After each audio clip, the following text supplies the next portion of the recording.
Eto sir, kinaldag po. Paano yung kinaldag, ma'am? Puyo. Patingin na ng kinaldag. Uyuko. Sige na. Niyok.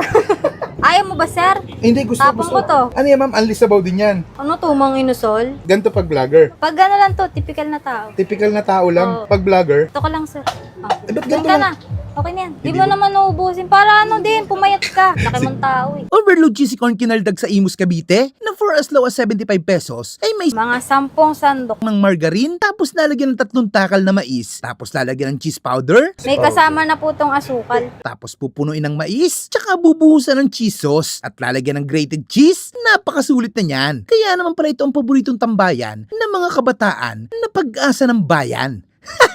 Hello, ma'am. Hello po. Anong binibenta niyo po dito? Eto sir, kinaldag po. Paano yung kinaldag, ma'am? Puyo. Patingin na ng kinaldag. Uyuko.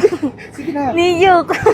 Magkano yung kinaldag niyo? Ito pong kinaldag natin, meron po tayong 12 ounce po, 75 pesos po. Tapos ito pong 16 ounce, 95 pesos po. Tapos ito po yung 1 liter, 230 pesos po. 230 pesos. Sige, yan ang ordering ko, ma'am. 230. Sige po.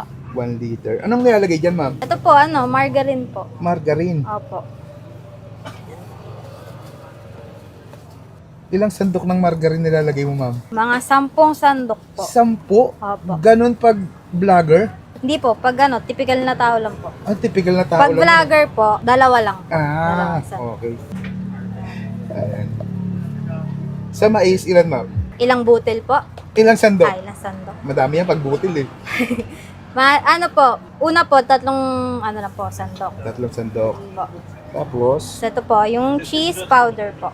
cheese May powder. kasama na po tong asukal. May ganon, hinalo na. Opo. Automatic po yun. Ayan, tapos, Mais po ulit.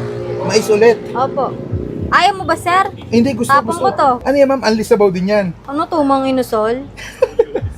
Tapos, ano po yan, ma'am? Ito po yung cheese sauce. Cheese sauce. Homemade nyo yan, cheese sauce niya, ma'am. Made in ano po yan, France. Made in France, grabe, napakalayo pa naman. Opo. Kinukuha niyo pa yan doon, ma'am. Opo. Yan, ano po yan? Ito po yung grated cheese. Dami ah. Tama na to. Ah, tama na yan? Oo. Tapos, ano pa po? Yun lang po. Ayun lang, okay na yun. Oo, okay na. 230 pesos na yan. Mm. Anong oras kayo pumapwesto dito, ma'am? Nagbubukas po kami 2:30 till 7 p.m. po. Anong location niyo po dito? Matatagpuan po kami sa Harvest, Karsadang Bago po. Tapos, along Nia Road, tapat po ng Caltex. May tanong ako sa iyo, ma'am. Po yan. Sa dami-dami na nagtitinda ng sweet corn, anong kakaiba sa sweet corn niyo? Wala, ganun din. Ganun din? Pareho lang? Mm, Walang pinagkaiba? wala. Yung tindera? Mas cute. Okay, patingin nga, ma'am. 230 pesos. Ganito pag vlogger. Pag ano lang to, typical na tao. Typical na tao lang. Oo. Pag vlogger, Ito ko lang, sir. Eh, ba't Doon ganito ka lang? na. Okay na yan. ba't ganito lang? Di mo naman nauubusin. Para ano din, pumayat ka. Laki mong tao eh. Ma'am, ano palang pangalan na itong ano nyo, tindahan nyo? Ano po, Street Savory Bites po. Street Savory Bites. Oh. Apo. Mama, parang ang bata mo pa. Ilang taon ka na, ma'am? 17 years old po. 17, nag-aaral ka pa, ma'am. Opo, graduating student na po. Sipag mo naman, nagtatrabaho ka dito, tapos nag-aaral ka pa.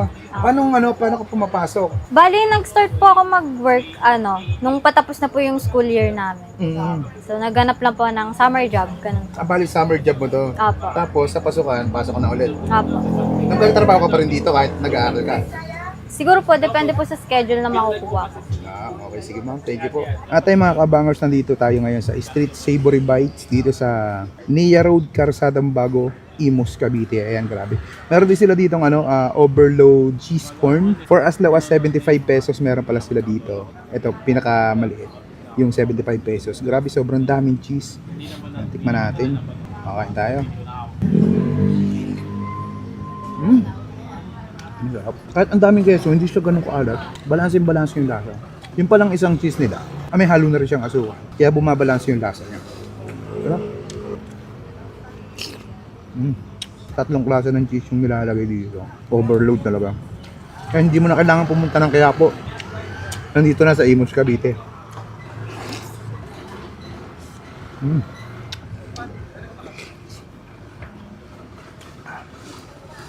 Init.